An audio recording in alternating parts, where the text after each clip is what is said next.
Il nous faut consentir à souffrir. À moins que nous soyons prêts à souffrir, nous ne pouvons pas apprendre l'obéissance. Il a pris, bien qu'il fût fils, l'obéissance par les choses qu'il a souffertes. Hébreux 5:8. Souffrir n'est pas nécessairement la souffrance physique seule. Les souffrances ne signifient pas se complaire en nous-mêmes. Car Christ ne s'est point complu en lui-même. Romains 15:3. Si nous voulons nous plaire, nous ne pouvons pas apprendre l'obéissance. Notre devise devrait être non pas plaire à nous-mêmes, mais à Christ. Ainsi donc, Christ ayant souffert dans la chair, vous aussi, armez-vous de la même pensée, car celui qui a souffert dans la chair en a fini avec le péché. 1 Pierre 4:1. Tout ce qui est de la vie de Christ est une vie de souffrance. Cela doit être ainsi. Sa nature ne connaît aucune variation. Cela devrait être notre nature. Le principe de la souffrance est d'accepter que la chair soit livrée à la mort. Pour illustrer ce principe, laissez-moi vous donner l'exemple d'un entraîneur et d'un élève. Un garçon veut devenir champion de natation. Lorsqu'il vient vers l'entraîneur, il n'a pas le droit de dire qu'il ne peut pas nager dans l'eau froide. Il ne doit pas y avoir en lui de réserve, aucune excuse ne peut être invoquée en raison de l'eau.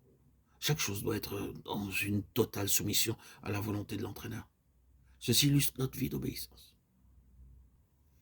Si notre confiance en lui est décisive, alors seulement nous pouvons apprendre l'obéissance. Si nous sommes volontaires pour apprendre l'obéissance et non pas à souffrir, Dieu ne peut pas nous aider. Il a pris l'obéissance par les choses qu'il a souffertes. C'est seulement par ce moyen que nous pouvons apprendre à obéir. Puis, il nous faut bien sûr la prière. Nous avons à apprendre comment faire des supplications avec cris et pleurs. C'est lui qui, dans les jours de sa chair, ayant présenté avec de grands cris, avec larmes, des prières et des supplications à celui qui pouvait le sauver de la mort, ayant été exaucé à cause de sa piété, Hébreux 5:7. Le trait dominant de la vie du Seigneur fut la prière. Il commença son ministère avec la prière et finit son ministère par la prière. Même sur la croix, en dehors des 7 paroles qu'il prononça, 3 étaient des prières. Toute sa vie fut une vie de prière. Il pria pour que son Père puisse faire ce qu'il voulait. Pour accomplir cela, il pria avec force, avec cri et larmes. Avant d'aller au calvaire, Jésus alla à Gethsémane. C'est ici que le voile fut enlevé. Son cri était si fort que la sueur devint des gouttes de sang. L'agonie qu'il endura dans la prière fut non pas que sa volonté se fasse, mais que celle de son Père se fasse. Ceci montre que derrière cela, il avait sa propre volonté. Je veux dire avec beaucoup de respect que s'il n'avait pas été à Gethsémane, il n'aurait pas pu être victorieux du calvaire.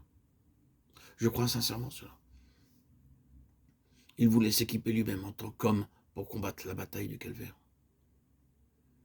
Il y a ses disciples de prier pour ne pas entrer en tentation. Mais ils s'endormirent et n'eurent pas de force. Mais notre Seigneur se prépara, ramenant tout à la volonté de son Père.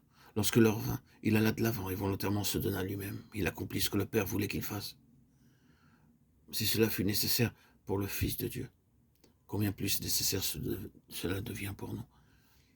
À genoux, criant que Dieu puisse nous montrer les terrains de désobéissance dans notre vie et nous enseigner à lui obéir. Notre prière devrait être de nous enseigner l'obéissance dans notre vie secrète, l'obéissance à l'autorité déléguée de Dieu, l'obéissance complète. Si cela est notre aspiration et notre prière, nous sommes sûrs qu'il nous fortifiera par le Saint-Esprit de Dieu.